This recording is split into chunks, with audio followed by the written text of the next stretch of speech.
Welcome to Chris Parkin Shooting Sports. This is the Seekins Precision Hit Pro in 308 Winchester.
The rifle uses the AICS magazine system and a 5-round polymer unit is supplied. The release catch is on the front of the trigger guard here, but it doesn't drop out of its own accord.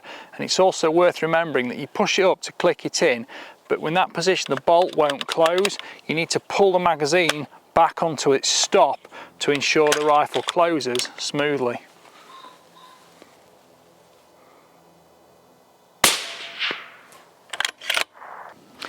Ejection is smooth and positive, the magazine is held securely in position. There is also a dust flap, so with the bolt closed, if you click the dust flap shut, nothing can enter the action, and as soon as you lift the bolt handle it springs open. The rifle is screw cut for a moderator or muzzle brake. The barrel is fully free floated through the forend. The forend also has 8 threaded anchor positions, so you can add a night vision attachment over the top of the barrel. There are plenty of M-lock slots, so you can add whatever weights you want to customise balance. There are also QD anchor points for a sling. The underside also carries Arca Swiss rail, and there's a barricade stop on the front of the magazine well. You can lock the rifle securely into any kind of Arca Swiss tripod, and there are also detented positions so you can control fore-aft movement. There's a single stage custom trigger which is Remington 700 compatible. You can adjust this to give you the pull weight you want. The grip is heavily knurled for tactile perception, and it's AR-15 compatible, so you can swap it if you desire. The rifle has adjustable cheek piece height and length of pull. The slim cheek piece design is ultra comfortable because it does fit right under your cheekbone, and the adjustable length of pull means the recoil pad is firmly planted in your shoulder. There is also an underside bag rider. As well as length of pull adjustability, the recoil pad is adjustable for vertical and rotational position. The stock also folds to the right, and when back in position, latches solidly in place. The release button is on the left side and there's no movement in it. I do like this cheek piece a lot. It's very slim and it fits under your cheekbone without displacing your jaw and making you rock your head. It's one of the most comfortable cheek pieces I've ever used on any rifle, and it's very lightweight, thin carbon fibre. It doesn't transport any kind of resonance through the stock, which is all aluminium. The underside bag rider is part of the recoil pad assembly, so when you move the recoil pad for length of pull, the bag rider moves with it. It is actually quite pointed at the front, so do be careful not to ride your hand in front of it when you're trying to wedge into position, but supported underneath or on a bag it's very comfortable, and being aluminium and locked into stock it's super solid. The controls for length of pull are the same as the cheek piece height. Just undo the knob on the side, you don't need any tools for this, and then you can just lift it up and down and it has detented positions so you can remember which one you fit in. The bolt has 2 lugs, 90-degree lift, and it's fluted for ease of transit. The safety catch is forward for fire, rear for safe, and it doesn't lock the bolt in either position. If you do use the dust flap to keep the action clear, once you lift the bolt it flips back open. Likewise, pop it back up, clip it on. The bolt release catch is on the left side of the action here, but to remove the bolt you do need to fold the stock. So, the Seekins Precision Havak Hit Pro. Let me tell you all about this rifle. You've seen it a little bit in use, but I'll give you some more of the details now. It's quite a complicated rifle. We haven't seen many of these in the UK before, if at all, so it's very new, and it's actually quite interesting because it does offer a few features that I think are well worth aspiring toward, actually. Starting with the barrel, it's threaded 5/8 by 24 for a moderator or brake. A brake is supplied with it, it's a side ported brake, and you can index that as required, but I used an HQS moderator on it just because I prefer to have a little bit less noise. The barrel is something called an M24 profile, and it goes from 22 to 32 millimeters over its 610 millimeter 24-inch length. It's a very heavy barrel, and it does contribute quite a lot towards the fact that the gun overall weighs 5.8 kilograms, which is 13 pounds. But it's a competition rifle. That's what it's designed for. Overall length is 1140 millimeters or 45 inches. Now that's with it straight out like that. If you do fold it, the folding catch is on the left side. That reduces to 875 millimeters, which is 34.5 inches. Length of pull and cheek piece height are both adjustable without tools. They both use the same feature. Here you can see there's a little triangular dial, so you don't need massive amounts of force to get that to tighten up. Slacken it off and it just moves up or down on the cheek piece or backwards and forwards at length of pull. Maximum length of pull is 14.25 inches, which is 355 millimeters, and that goes down to 327 millimeters if you want it, much shorter, and that's 12.75 inches. Looking back to the forend is totally stiff. You've got masses of M-lock capability on here, and it's also got an Arca Swiss rail included with it. So if your competition rules and requirements mean you need it supplied with an Arca rail, it has an Arca rail. I've put a little bit of M-lock on it because I'm using a tier 1 TAC bipod. That's just my choice of how I wanted to shoot it, and so forth. On the front, we've got a barricade stop, so that allows you to plant right into the barricade, push into the gun as you desire. Now, looking at the magazines, it uses a single column AICS format. This is a 5-round MDT once supplied with it, polymer. It's all fine, works very well, feeds smoothly. You can drop rounds on top of it and they'll feed to the chamber, not a problem. One thing you do need to look out for though, is that when you put the magazine in the rifle, clicks up like that, right up, click. But the bolt won't then go forwards. You do need to make sure you pull it back onto its stop so the bolt can transit properly and feed rounds to the chamber. I think I said if you drop around in the side, it will feed straight into the chamber. Extraction, injection is very positive, it's forceful, and there is also, if you want to use it, a dust flap on the side, which then as soon as you lift the bolt, pings open, stops any debris going in. On the left side, you've got the bolt release catch. It does need a little bit of a technique on that to get it to release the bolt. I will try and do this. It's hard to show it on camera, but as well as in, you need to sort of push it back to let the bolt come out. Once you get the knack for it, it's okay, and of course you've got to fold it to get the bolt out. That allows you to clean through as normal. I'll leave the bolt out for the moment because I'm going to show you some more about this in a minute. Let me just fold that back straight. The folding release catch is on the left side here, and the stock does lock stiff. There's no rattle or movement in it. Other things we're looking at, trigger. That is a Timney trigger which breaks at 20 ounces or 578 grams as it's supplied. It's adjustable from 8 up to 20 ounces if you want to, and it is, like the bottom of the Action, fully REM 700 compatible. It does actually fit on a hanger on this rifle, but that doesn't change the way the trigger works in itself. So of course if you don't like Timney triggers, you can always put a different trigger on it, but I found it quite crisp, pleasant to use, not a problem at all. Safety catch on the right side here, forward fire, rear safe, it doesn't lock the bolt. The trigger blade is about 8 millimeters wide, and it is totally smooth. It's quite a flat curve on it, so it goes well with the very vertical pistol grip. The pistol grip is a vertical style, it's AR-15 compatible, it's supplied with a very heavily stippled rubber unit, it's got a good palm swell on it, and it is comfortable. I'm not personally a fan of the vertical grips, I like something with a bit more rake, but it's up to you. It's a competition rifle to style as you want within its design parameters, and that's what's great about guns like this that are being designed to work in the modern competition environment. Just looking a little bit more at the stock design here, you can see there is actually a bag rider. The bag rider is attached to the recoil pad assembly, so as you move it in and out for length of pull, the bag rider moves backwards and forwards with it.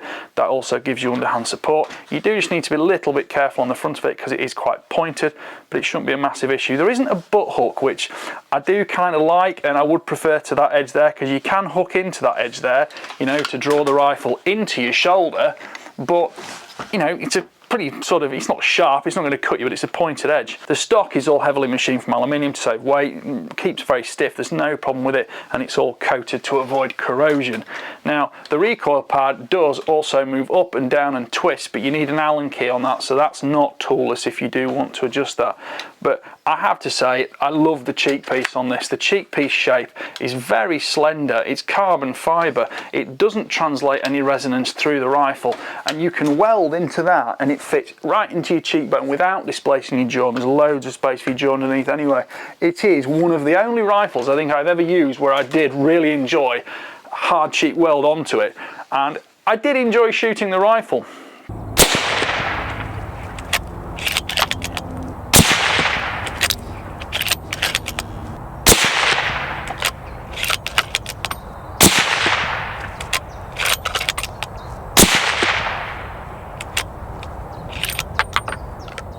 Now I'm going to tell you about some more of the details. This one may or may not get kept in, depending on if YouTube banned the disassembly or not. Right, the big deal with this gun is it has got interchangeable barrels. They have said what's called open source licensing, so the actual technical diagrams for the barrel are totally freely available online for any gunsmith to manufacture a barrel for you to the exact chamber, tenon, head spacing dimensions you require. Now I'm going to show you how you swap the barrels. It's so beautifully simple. I've actually done it a few times, but to be fair, it was very easy to do. So I'm just going to use a little M10 Torx in there and undo that little screw that's just under the Picatinny rail. You can undo it completely. There's a little pin, little sort of wedge falls out from the side here, but you don't need to take it completely out. It's just something you'd probably lose if you did so, so I'd just leave it in. This one might need a bit of a twist, but essentially now I can just unwind this barrel. It's quite similar to an AI system in a way, but the AI system uses sort of larger Allen bolts down below. This is tiny, it's got a little wedge that just locks it in place. It's quite a smart system, and I have to say the return to zero has been very good with it. But I think on a competition rifle, if you're swapping barrels, you are going to check your zero before you go to your competition. It has got an extended length tenon. The tenon thread diagram dimensions are all available on the open license. So I'm just going to get this out without tipping the rifle over. I'm just going to lock that bipod up a little bit, and this is nearly there, and out it comes. So there is the barrel. There's not much to tell you about it. It's beautifully made, everything's very neatly machined, the threads are very precise, you can run your fingers on them like that, you're not going to cut, you can't feel any chatter, anything like that. Now we'll go talk about at the end the fact that Seekins are offering quite a stunning warranty, because the barrels will be replaced, I think, if you wear the gun out. I think this is quite adventurous of them, but it's certainly one to look into. Please don't quote me exactly on the terms and conditions of it. I will put a link to the Seekins website below which covers it. But essentially, it was sold to me as what they call the Vortex warranty, as in you can pretty much break it, destroy it, whatever, and they will replace the barrel for you. Personally, I think it's quite testing, might be a bit interesting, but we shall see. And as I say, I'll put a link below, so read it, see what you think of it, and let's see how that works in the real world. I'm just going to leave that out for the moment. I'll pop it between the bipod's feet so it can't roll away. The next thing I'm going to show you, I'll say that, and I've moved the rifle now. Let me just put that rifle there, because what I'm going to show you now is the bolt. Now the bolt it's got 4 lugs, but it's still in a 90-degree lift. It's fluted, so you get very light transit with it. It's all hard coated, so it runs smoothly in the action. This is always a tricky one to do, but I'm going to decock it now, because if I decock it, turn that all the way around, the bolt firing pin will come out, and that now allows me to just you might just pop it with the pin there, but the pin will come out. That pin comes out there and the bolt head is detachable. So if you do go away from that bolt face diameter, this is a 0.473 inch bolt face diameter for 308, 65 Creedmoor, etc. If you do go away from that, you can swap the bolt head. So I'm going to put this back together now, and hopefully I will be able to get hold of this and recock it on camera, which is always a bit of a physical fight with any rifle. I just need to make sure that goes forward.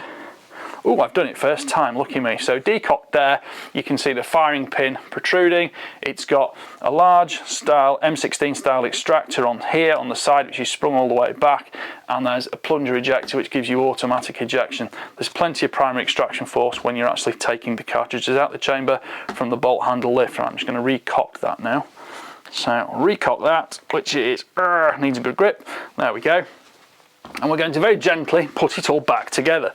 This may or may not stay in the full video, depending on if YouTube decide to persecute me for it, but we shall just pop that in there.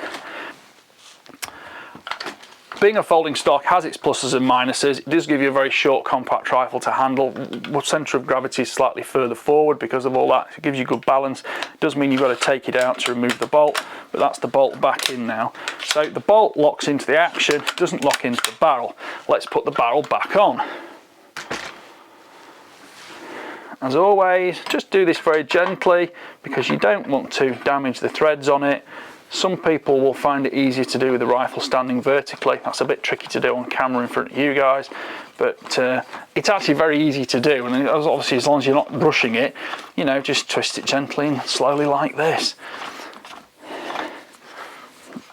The head spacing and the tenon is all very precise, it's all very crisply machined, so the tenon shoulder here butts up against the action and you don't kind of get any kind of sponginess. It just goes twist, twist, twist, stop, like that. And once it goes all the way in, which we're nearly there, I'm just sort of blathering to you on camera now as I'm doing this, I can't really do it any faster. Nearly there, and then that goes all the way in, hand tight. And you see we've got the chamber marks there which tell us what chamber it is, and all we then have to do is just put our little T10 Torx key back in here, nip that up. Doesn't need to be super tight because it's like it's very difficult to show you, but it wedges in to the barrel, so the barrel is wedged in position and it just can't turn. So I do like that system. I think it's very, very good. Now the rifle's available in 6mm GT, 6mm Creedmoor, 6.5 Creedmoor, 6.5 PRC and 308, which all use the same bolt face. So if you did want multiple barrels, you could easily do that. But as I said, this one is the 308 Winchester.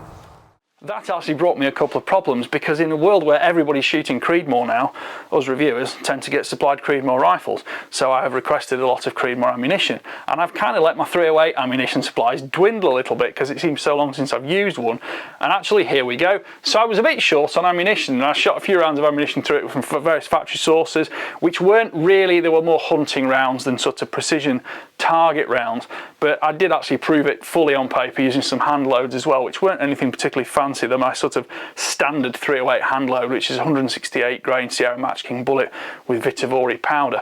It works in every rifle I've ever shot it in. It develops about 2,700 feet per second, and it's ultra reliable. So you'll see that one shot on camera.